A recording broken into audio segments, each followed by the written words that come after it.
mainly about. Telegram ចឹងគាត់អត់ដូចថាអត់សូវស្វែងយល់ពីការខ្ញុំមានអារម្មណ៍ថាសប្បាយចិត្តខ្លាំងមែនទែនដែល I feel very happy that the school is reopening. I also feel a bit nervous ខ្ញុំមាន too. អារម្មណ៍ថាភ័យអខ្ញុំមានអារម្មណ៍ថាសប្បាយចិត្ត I felt happy when the Prime Minister decided to reopen the school. I did. I do miss my friends, my school, and the school where I used to ខ្លា study. ចដែលធ្លាប់រៀន ខ្ញុំសប្បាយចិត្តដែលកូនបានចូលរៀនវិញព្រោះ I am happy that my kids will be back at school because they haven't for so long, so they might forget their school or something. I feel happy because staying at home makes my kids forget their books, pens, and everything else because they haven't studied for so long. They didn't learn anything, so that's why I am happy that they'll be back យើង at ខំបាន school. ចូលរៀនវិញយើងអ Schools like this will be closely monitored as they reopen next month, but they won't have to worry about closing again. The Prime Minister announced on Friday that in the event of a COVID-19 outbreak at a school, those affected should be taken to a hospital and the school does not have to close. Cambodia's new normal is here. Yuri Matosko, EAC News, Phnom Penh. Cambodia will mark the 30th anniversary of the signing of the Paris Peace Agreement on Saturday. It was signed on the 23rd of October 1991 and declared an official end to the war between Cambodia and Vietnam. A day ahead of the anniversary, a high-level round-table discussion was held to discuss the significance of the Paris Peace Agreement 30 years on. EAC News reporter Reo Soko has the story. Formally titled as the Comprehensive Cambodian Peace Agreements, they led to the deployment of the first post-Cold War peacekeeping mission of the United Nations. It was the first ever occasion in which the UN took over as the de facto government of a state. On Friday, a roundtable discussion was held at the Royal Academy of Cambodia to mark the 30th anniversary of the Paris Peace Agreement. President of the Royal Academy, Sok Tut, says the agreement has historical value but no ratification. He stresses that it has been obsolete since 1993. Tut says the agreement made Cambodians on all sides of the political divide return to the country, helping create an inclusive and empowered government. He remembers the handshake between then Prince Norodom Sihanouk with Prime Minister Hun Sen, describing it as a historical moment in Cambodia. The president of the International Relations Institute of Cambodia, Kin Pea, has also said that they recognize the value of the Paris Peace Agreement. He has emphasized that the agreement is fundamental, but people cannot dismiss the base. He was referring to the political will of the leaders as the base. As he said, without it, there can be no peace and stability, such as Cambodia enjoys today. The Paris Peace Agreement was signed by 19 countries. Some of the most fundamental things it brought to Cambodia were sovereignty, territorial integrity, neutrality, and national unity. Reyes Soko, EAC News. As we reported on Thursday, the world's biggest social media app company is set to change its name. Facebook will make an announcement on Thursday next week. It could well mean that Cambodia's favorite app will be changing its name as well. EAC News reporter Yuri Matosko hit the streets to find out what people thought about the big change. No one knows yet what new name Mark Zuckerberg will give to his Facebook empire. Back when Facebook was created in 2004, the world hadn't yet experienced such vast connectivity for the general public in what became a new way of doing politics, socializing, and advertising. But the pioneer has now become the target of regulators and lawmakers over its questionable business practices. What we do know is what Zuckerberg is busy planning to rebrand his company in what he's calling a metaverse that will include his other social media giants, WhatsApp and Instagram. EAC News went along to the Department of Media and Communication at the Royal University of Phnom Penh to ask students for their thoughts on Facebook's name change. For me, personally, I think because they want to upgrade for the new era, same to the other generation as well. So when they come to the next generation, they want to upgrade it for something new. Facebook has many applications under Facebook itself, like Instagram, WhatsApp, Messenger. So Facebook alone can only stand alone right now, and it wants to bring other applications to that level as well. So in order to do so, Facebook might be change its name that brings it together. to be under one rooftop.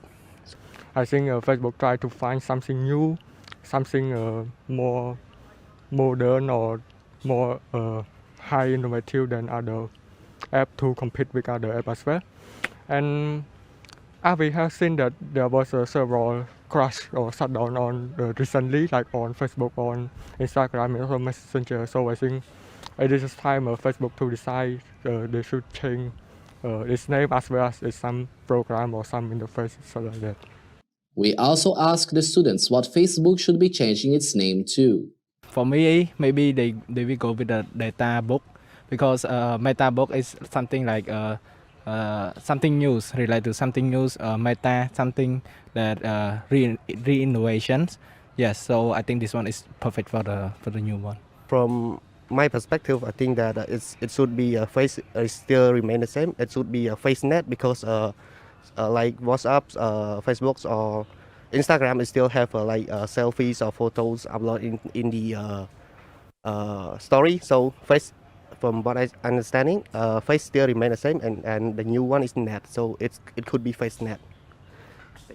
SOCNet, like SOC and NET, so it's maybe combined with a social and network. So in social may have interact people the same like before, and also network here might be referred to the upgrading, or like we know that we already have a 5G. Maybe we have a 6G or 7G in the future as well. So Facebook try to upgrade it like this. The new name is expected to be announced on Thursday, 28 October. Yuri Matosco, EAC News. Now for a look at some news making international headlines this Friday, the 22nd of October. 4 people have been killed and 47 others injured after a massive gas explosion at a barbecue restaurant in China.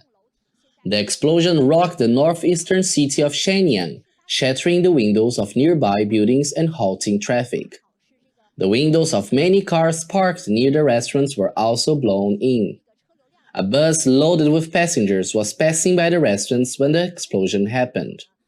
The force of the blast knocked it more than 10 meters sideways, injuring at least 10 of the passengers.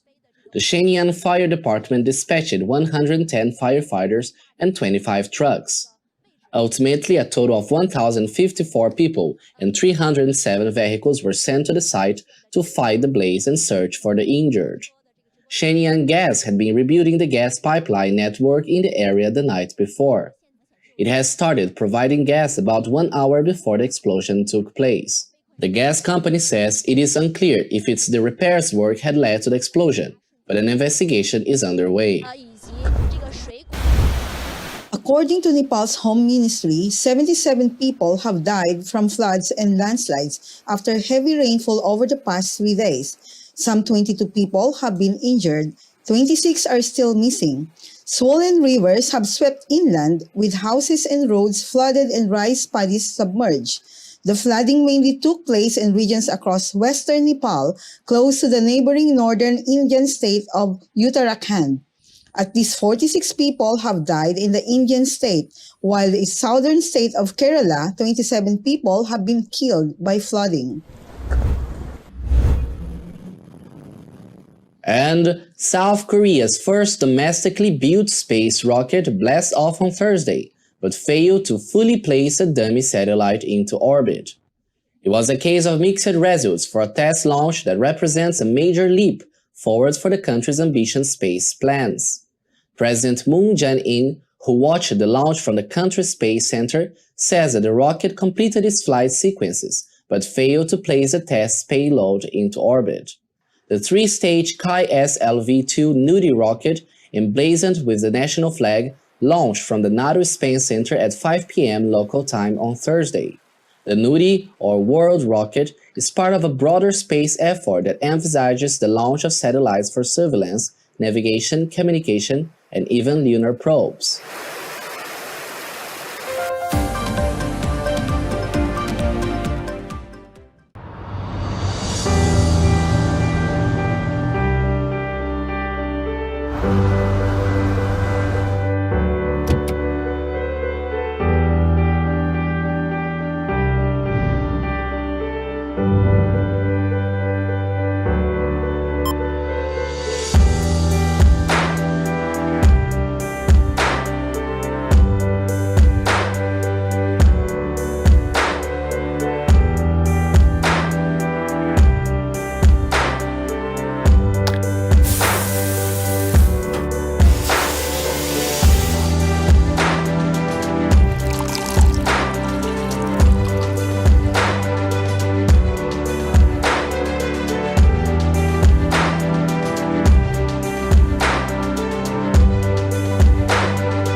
EAC News fully supports the Royal Government of Cambodia's preventative and administrative measures against COVID-19.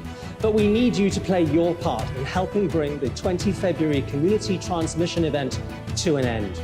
Wash your hands regularly, sanitize wherever possible. Keep an eye on your body temperature. Use the Stop COVID QR code and maintain a safe social distance. But above all, please, please, please wear a mask. Only together can we beat COVID-19.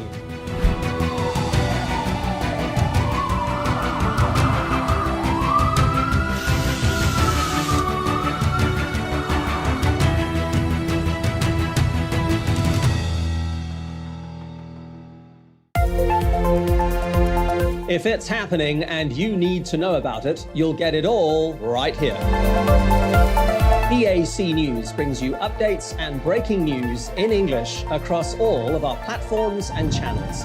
The EAC News app, YouTube, Facebook, Telegram, Twitter, and our website www.eacnews.asia. Join me, Andrew Barnes-Roberts, and the rest of the EAC News team every day on your favorite channels. EAC News, Cambodia made clear. The Olympic flame for the 2022 Beijing Winter Olympics will be lit at an ancient ceremony on Monday afternoon in Greece, and organizers are hoping for better weather. Cloudy and wet conditions put a damper on the final rehearsal at Olympia on Sunday, with a backup flame eventually being used instead. When the sun plays ball, the Olympic flame is usually lit by the sun's rays from a parabolic mirror, and that's the hope for Monday's ceremony. But Sunday's dress rehearsal was a miserable affair at the Temple of Hera, with a reserve flame being used and no one in costume. The actress playing the role of the high priestess will say, "Light the sacred torch for the hospitable city of Beijing" on Monday in a prayer to the Greek god Apollo. It will then be passed to the first torchbearer, Greek skier Ioannis Antonio. This ancient site was the home of the first Olympic Games in 776 BC and has been lighting the Olympic flame ever since the modern Games were born in 1896. Due to COVID-19 restrictions, Sunday's rehearsal took place without spectators, as will the ceremony itself on Monday. There will only be a short torch relay in Olympia. The flame will then be handed over to Games organizers on Tuesday for the start of the traditional torch relay that will lead to Beijing and the opening of the Winter Games on the 4th of February.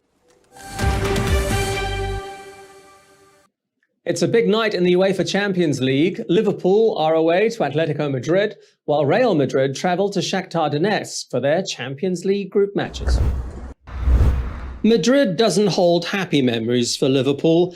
They were beaten both home and away by Diego Simeone's team in the Champions League round of 16 last season. But they travelled to Madrid for their latest group stage match off the back of a dominant 5-0 league win over Watford on Saturday. Jurgen Klopp's team are top of Group B on 6 points from 2 games, 2 ahead of second-place Atletico, while Porto sit third with 1 point and AC Milan are at the bottom following 2 defeats. Meanwhile, Real Madrid manager Carlo Ancelotti has called for his team to improve on recent performances as they prepare to face Shakhtar Donetsk. Real Madrid lost their previous 2 games before the international break, an ever-shifting one that is clearly a source of irritation for their manager. The truth is, I don't know the reason. I think that every year there's a different type of preparation because there are different timings. Sometimes there's a lot more time, sometimes players don't arrive. I don't know if it's because of this. I think that at this moment in the season, nearly all the teams are stretched. It's very normal. I think it affects the game in September, October, and November. But we also have to think that this is not the most important time of the season. The most important time of the season is at the finals in April and May. Real Madrid are second in Group D with 3 points from 2 games, 3 behind leaders Sheriff. Inter Milan are third with just 1 point ahead of Shakhtar Donetsk on goal difference. Professionals usually take 10 to 15 minutes to complete a hole on a golf course, but 4 European Tour players have teamed up to set a new Guinness World Record. They managed it in less than 30 seconds. Sean Crocker, Nikolai Hogard, Min Woo Lee and Vilko Nienaber took up the challenge to break the record of 27.88 seconds set by an American team back in 2018. The hole chosen was the fourth at Valderrama Golf Club in Spain, which is 501 yards long. After several failed attempts over more than 2 hours, Nienaber finally launched a 361-yard drive onto the fairway, where Crocker waited for the ball to come to a stop. His 140-yard approach shot landed within 4 feet of the hole. Lee sank the putt as Hogard lifted the flag. The judges then reviewed the footage and declared the official time to be 24.75 seconds. There's more UEFA Champions League action on Wednesday night. Bayern Munich face Benfica in Lisbon, while a troubled Barcelona host Dynamo Kiev. Bayern Munich will be without fullback Alphonso Davies and midfielder Leon Goretzka for their Champions League Group E encounter. Goretzka is out with a cold, as is Davies, both being given a break to avoid fatigue due to the German champions' busy schedule in the coming weeks. But coach Julian Nagelsmann told reporters on Tuesday that star player Lucas Hernandez is expected to feature, despite him facing a jail term in Madrid for violating a restraining order after an altercation with his wife.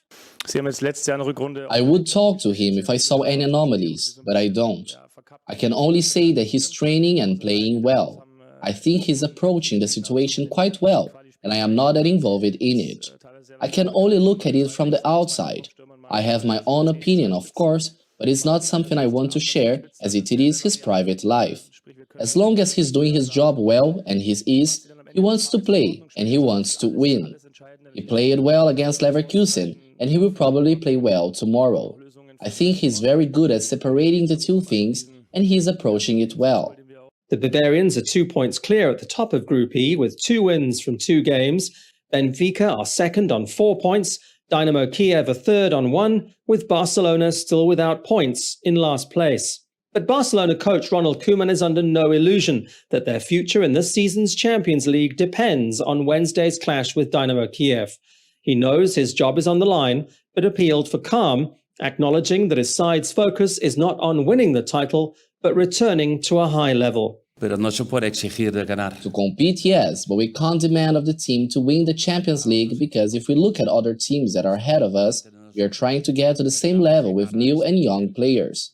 As I said before, we have to recover our injured players that are still not at their best level, but they are going in a good direction. All this stops our objectives, but I think we have a competitive team, and I believe we will get through this group stage. Barcelona sit bottom of Group E following consecutive 3-0 losses to Bayern Munich and Benfica.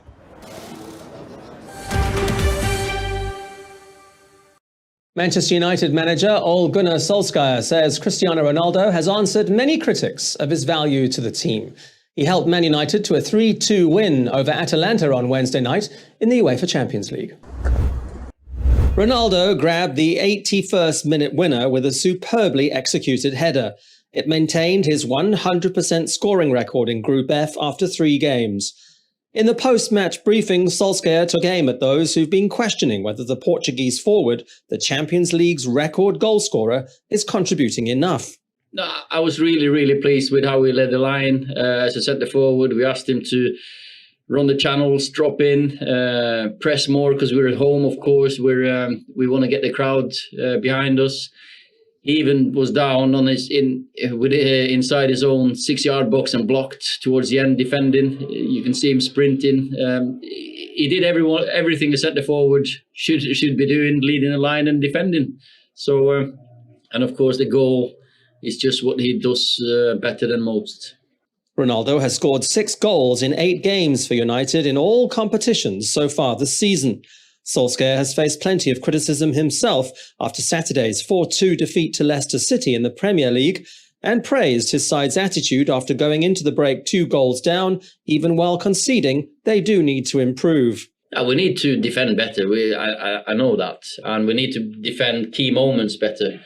As Simon, the other Simon, just said, it's perceived that we are so inconsistent in performance, general performance, when you concede easy goals. Today, another couple of easy goals, and that we need to eradicate that because we are playing against very good teams in the next few weeks. Manchester United stay top of Group F, 2 points clear of Atalanta, who are ahead of Villarreal in the group only thanks to goal difference. Young Boys lie bottom of the group on 3 points after 3 matches. Things are looking up for troubled club Barcelona. Its teenage football sensation Ansu Fati has extended his contract until 2027. The 18-year-old Spanish international's new deal includes a buyout clause of a staggering $1.17 billion. Fati burst onto the scene for Barcelona at the tender age of 16. He became the second youngest player in the history of La Liga. He quickly established himself as one of the most exciting young talents in the world, becoming the youngest player ever to score in the Champions League and the youngest player ever to score for Spain. Fati inherited Barcelona's number 10 jersey from Lionel Messi when he left for Paris Saint-Germain. It had always been my dream to succeed here and keep growing here, and luckily that's what I'll be able to do, and I'm very thankful for that. Every day I will work harder in order to improve as a person and player, to give the club what they need from me. Barca's president, Joan Laporta, says the club knows it's under pressure to up its game and says Fati will be key in turning things around. He is a big hope for us. We know that he's already a reality. Whenever he shoots, he scores. He has a gift. We have to be cautious. Fati is likely to provide Barcelona's main threat against Real Madrid when they meet next week in the Champions League. Barcelona can ill afford another defeat. As if we didn't need another excuse to visit Dubai, the city has inaugurated the world's biggest Ferris wheel. It's part of the city's strategy to reinforce its status as a major tourism hub in the wake of the pandemic. Dubai! In a blaze of fireworks, together with a lavish drone show, the Dubai Eye was declared open to the world. By night, a little difficult to appreciate its size, but by day, its sheer height is easier to take in. It stands a whopping 250 meters tall. It can take 1,750 people at a time. The only downside to its size is that you only go around once, on a hair-raising half-hour ride. But that didn't seem to bother its first visitors. This is the largest Ferris wheel, so pretty excited to be here and to be part of the history. Yeah, currently it's the sunset time and we're very excited. It's going to be fireworks, it's going to be crazy, and it's going to be a history made. It's like one of the largest Ferris wheel that we're going to see, and it's going to be amazing. The biggest Ferris wheel in the world. It's the first day, it's a grand opening, and we are lucky to be at the same place. It is the latest attraction to open in the region's tourism and business hub after the waxwork museum Madame Tussauds opened earlier this week. Dubai is hoping to attract millions to its Expo 2020 World Fair, which opened earlier in October. Time now for a look at tomorrow's weather.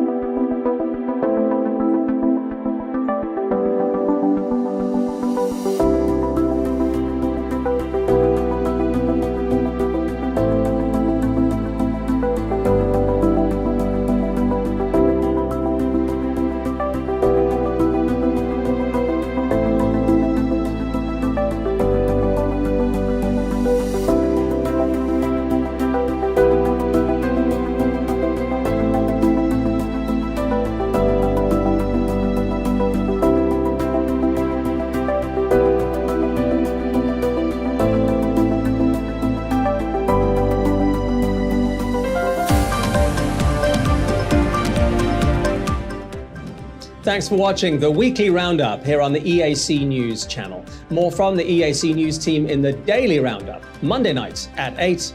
I will see you then.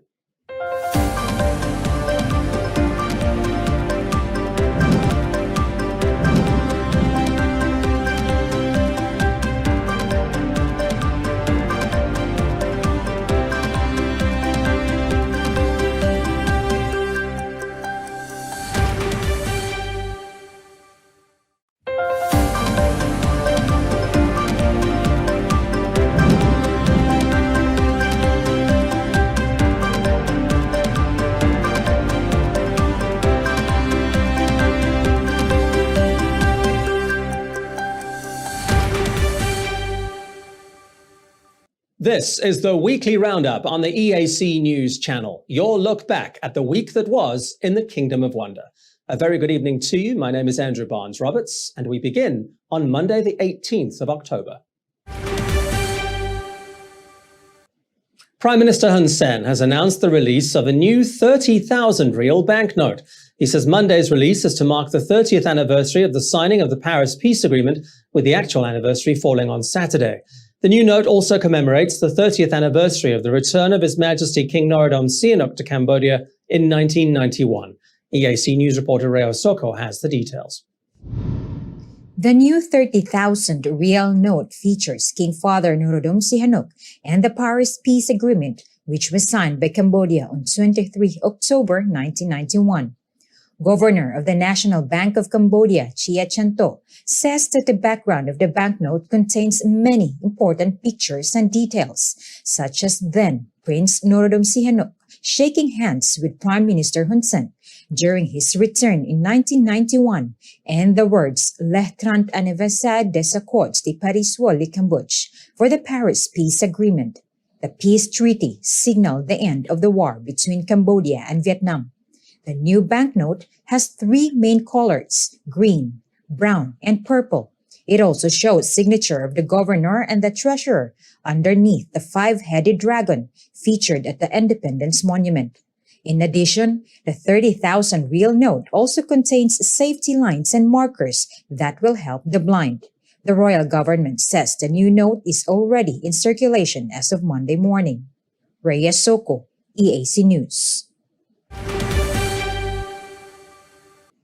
New quarantine periods are now in effect after having been announced by Health Minister Man Bun Heng on Saturday. They benefit fully vaccinated travellers and reduce quarantine periods to between 3 and 7 days, depending on which category of arrival you fall into. EAC News reporter Yuri Matosko explains. If you're not vaccinated, you still have to quarantine for 14 days and make a $2,000 deposit, unless you've pre-booked your quarantine at one of 5 approved hotels in the capital. But if you are vaccinated, life is suddenly a lot easier on arriving at Phnom Penh International Airport. Officials and foreign diplomats with residences in Cambodia can quarantine at home for 3 days, providing they've applied for permission beforehand. If not, it's 3 days in quarantine at a hotel. It's also 3 days in a hotel plus a $600 deposit for registered investors and business people, but they must be in possession of an invitation letter issued by a registered company that is up to date with its taxes. All other fully vaccinated travelers need only quarantine for 7 days in a hotel. Foreigners will also need to make a $1,000 deposit unless they've pre-booked their quarantine at one of the 5 alternative state quarantine hotels, namely Sokha Hotel, Himawari, County Ward by Marriott Phnom Penh, Raffles Hotel Le Royal, and Sofitel. The deposit does not apply to Cambodian nationals. All vaccines are being recognized by Cambodia, regardless of WHO approval. But regardless of their vaccination status, all arrivals must show a negative PCR test within 72 hours of their departure to be granted entry into the kingdom and enjoy the shortened quarantine. The change in quarantine periods is seen as the first step towards an eventual full reopening of the country's borders, in line with the Prime Minister's statement last month that fully vaccinated tourists will be able to enjoy 7 days of no-hotel quarantine at their port of their approval. The Health Ministry says this is on the card for the end of the year, although a final decision has yet to be made. Yuri Matosko, EAC News. Now for a look at news making international headlines this Monday, the 18th of October. At least 25 people have died in landslides and floods triggered by heavy rains in southwestern India. Rescuers spent Sunday scouring for survivors in muddy debris. The military flew in emergency supplies. Water overflowing the Pampa River in Kerala entered homes, while in Kochi, fields, shops, and homes were all flooded. It's been barely 3 years since Kerala was last hit by floods. On 16 August 2018, the worst flooding in nearly a century was reported. Over 483 people died and 200,000 were forced from their homes. Annual rainfall is essential in India, with the monsoon supporting 2/3 of its 1.3 billion population, who rely on farming. However, excessive rainfall often brings floods, landslides, and waterborne diseases. Thousands of people took to the streets of San Salvador on Sunday to air a range of grievances against President Nayib Bukele. Crowds are unhappy with him adopting Bitcoin as legal tender in his firing of Supreme Court judges, which has been viewed by his critics as a power grab. At least 4,000 people marched through capital San Salvador with banners and signs rejecting Bitcoin, which officially became legal tender in the Central American country in September. Near the capital's main square, protesters set fire to an effigy of the 40-year-old president. Last month, he proclaimed himself dictator of El Salvador in an apparent joke amid concerns about his increasing concentration of power. In May, a Congress dominated for the first time by Bukele's New Idea Party voted to fire judges on the constitutional panel of the Supreme Court, among the most senior jurists in the country. Replacements seen as friendly to Bukele were they swiftly sworn in, which generated harsh criticisms from the United States as well as top international right groups. Bukele is a seasoned and often provocative user of social media, dismissing Sunday's protest on Twitter as a failure. And volcanic dust has caused disruption at La Palma Airport as the Cumbre Vieja volcano keeps spewing lava and huge clouds of smoke and ash, some 4 weeks since the eruption began. It has now forced the closure of the airport of La Palma for the foreseeable future. The eruption has forced 7,000 people to evacuate their homes. Its lava has destroyed 420 buildings and covered an area of 190 hectares. On Saturday, La Palma Airport says it was closing due to the accumulation of volcanic ash near the facility. The decision comes after 7 flights to and from the islands were cancelled on Friday.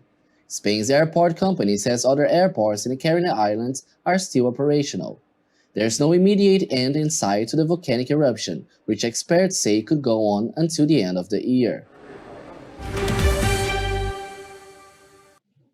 Almost 2 weeks after Pachumben, Prime Minister Hun Sen has declared that the 3-day holiday has not had a major impact on COVID-19 cases in the country. The holiday was seen as a major test for the kingdom ahead of an expected full reopening of the economy. The Prime Minister delivered a speech on Tuesday morning. While delivering that assessment of the holiday, he also urged people in the provinces to not bring their COVID-19 positive relatives to the capital for treatment, saying that provincial hospitals were more than capable. EAC News reporter Reo Soko has the story. No outbreak of COVID-19 resulting from Pachumben. This was emphasized by Prime Minister Hun Sen during Tuesday morning's address. He says the number of daily COVID-19 cases and death toll have remained stable, considering that many people traveled across the country during the 3-day holiday. Pictures of crowded places, especially at the coast, flooded the internet, raising fears that the holiday would result in a huge spike in COVID-19 cases. But this hasn't been the case. Prime Minister Hun Sen says as a result, the kingdom is ready for a full reopening. Despite this, he has urged the public to continue being vigilant as the pandemic shows no sign of ending anytime soon. He also says there is no need for people in the provinces to send their COVID-19 positive relatives to Phnom Penh for treatment. ចំណែកឯការព្យាបាលទៀតសោតយើងបានសង្កេតឃើញថាកន្លងទៅនេះគឺមានការបញ្ជូនអ្នកជំងឺយ៉ាងច្រើនមកកាន់ទីក្រុងភ្នំពេញក្នុងពេលដែលរាជរដ្ឋាភិបាលបានពង្រឹងសមត្ថភាពព្យាបាលនៅតាមខេត្តនិងនៅតាមភូមិភាគដែលអាចឆ្លើយតបបានជាមួយនឹងការព្យាបាលសម្រាប់ជំងឺ COVID ដែលបានកើតចំពោះប្រជាពលរដ្ឋយើងនៅតាមខេត្តការរៀបចំពង្រឹងសមត្ថភាពនៅតាមខេត្តនេះគឺបានធ្វើឡើងយូរក្រែលមកហើយក៏បានឆ្លើយតបជាមួយនឹងការដោះស្រាយបញ្ហានៅតាមបណ្ដាខេត្តប៉ុន្តែជាទម្លាប់ធម្មតារបស់ប្រជាពលរដ្ឋរបស់យើងមិនតាន់ទឹកចិត្តទាំងស្រុងទៅលើមន្ទីរពេទ្យខេត្តនោះទេទើបបានជាប្រជាពលរដ្ឋរបស់យើងបានបញ្ជូនក្រុមគ្រួសារឪពុកម្ដាយញាតិមិត្តមកកាន់ទីក្រុងភ្នំពេញដើម្បីទទួលបាននូវការព្យាបាលការបញ្ជូនអ្នកជំងឺ COVID មកកាន់ទីក្រុងភ្នំពេញគឺមិនមែនជាវិធីដ៏ល្អសម្រាប់ស្រោចស្រង់អាយុជីវិតរបស់អ្នកជំងឺដែលជាសាច់ឈាមសាច់ញាតិរបស់យើងនោះទេ The Prime Minister has also asked the general public to stop discriminating against COVID-19 patients undergoing home treatment. Prime Minister Hun Sen concluded his speech asking for unity during the pandemic, saying now is the time to adapt to a new normal of living with COVID-19, while thanking what he again called friendly countries for their staunch support of the kingdom's hugely successful vaccination drive. Reyes Soko, EAC News. Tributes have poured in for former U.S. Secretary of State Colin Powell, who died on Monday due to complications from COVID-19. U.S. Ambassador to Cambodia W. Patrick Murphy has tweeted that Powell was among the finest of the 11 Secretaries of State he has served under, calling Powell a strategic, inclusive, accessible and inspiring leader, adding that America had lost a patriot and pioneer who overcame obstacles to reach the pinnacles of military and diplomatic service. Colin Powell was the first black U.S. Secretary of State and a top military officer. He served under 3 Republican presidents and was one of America's foremost black figures for decades. He even considered a run for the White House, but was persuaded to change his mind by his wife. He later endorsed Barack Obama. Today, a grateful nation observes the end of a distinguished career and celebrates 35 years of service and victory. A victory for the United States military that gave young Colin Powell a chance to learn and to grow and to lead.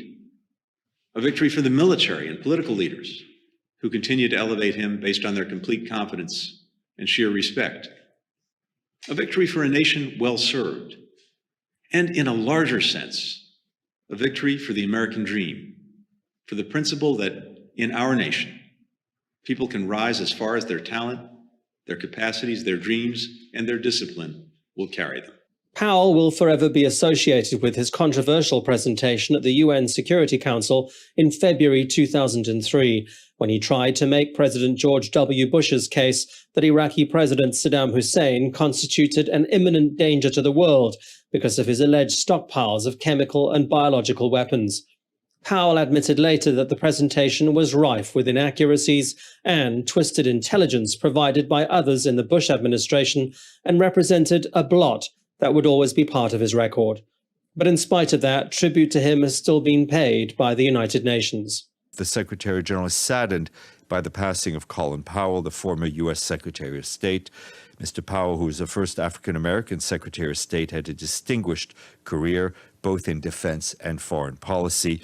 The Secretary General extends his heartfelt condolences to the bereaved families, the government, and the people of the United States. Powell's family took to Facebook to say that they had lost a remarkable and loving husband, father, grandfather, and a great American. Powell had been fully vaccinated against COVID-19, but contracted the virus again several weeks ago.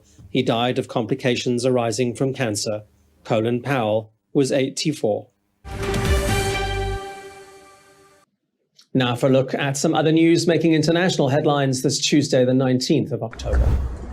South Korea's Joint Chiefs of Staff has confirmed that North Korea has fired an identified projectile off its east coast, also known as the Sea of Japan. It's the latest apparent missile launched by the nuclear-armed state. Japan's Coast Guard issued a maritime safety advisory to ships but did not immediately know where the weapon landed. The launch came as the intelligence chiefs of the United States, South Korea, and Japan were due to meet in Seoul to discuss the standoff with North Korea. Last month, North Korea's state media reported that Pyongyang had carried out successful tests of a new long-range cruise missile. Days later, it launched ballistic missiles off its east coast, a move condemned by neighboring Japan.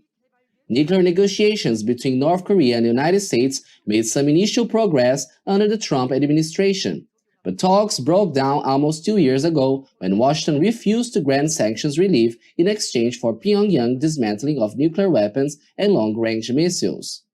Earlier this year, a top North Korean official said Pyongyang will not respond to numerous invitations to restart nuclear discussions until the U.S. dropped what he called its hostile policies.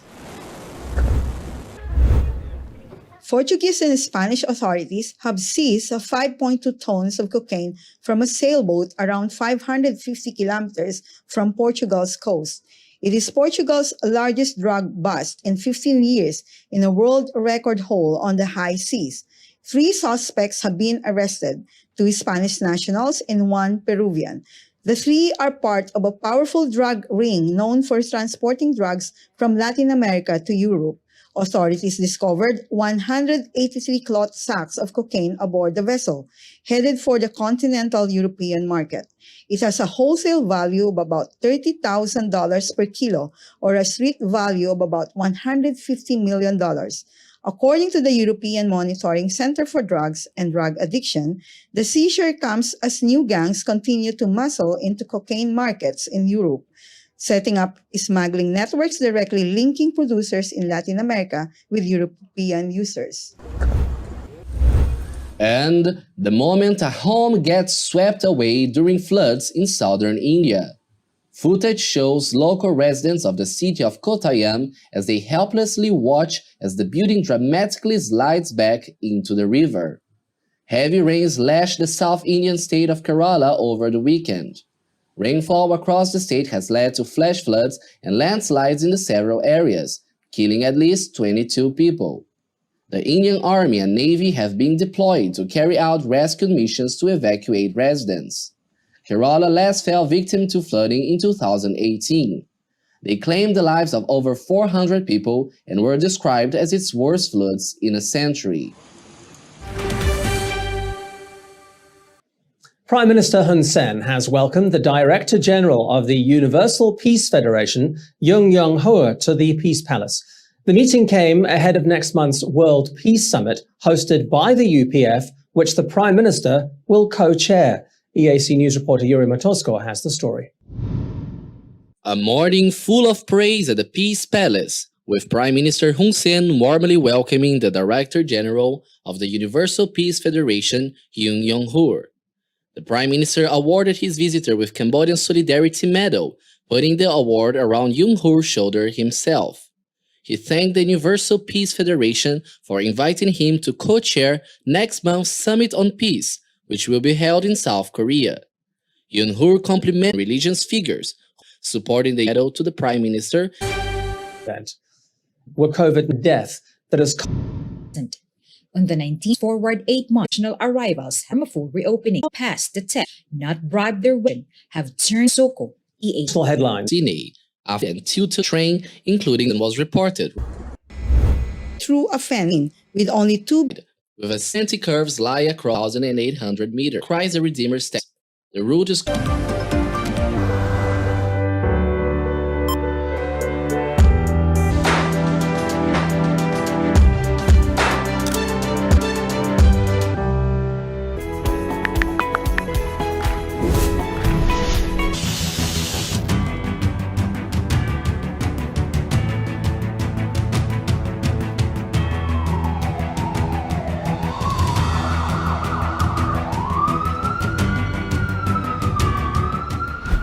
EAC News fully support helping bring the ball. But above all, about it, you'll get us and channels. www.eac.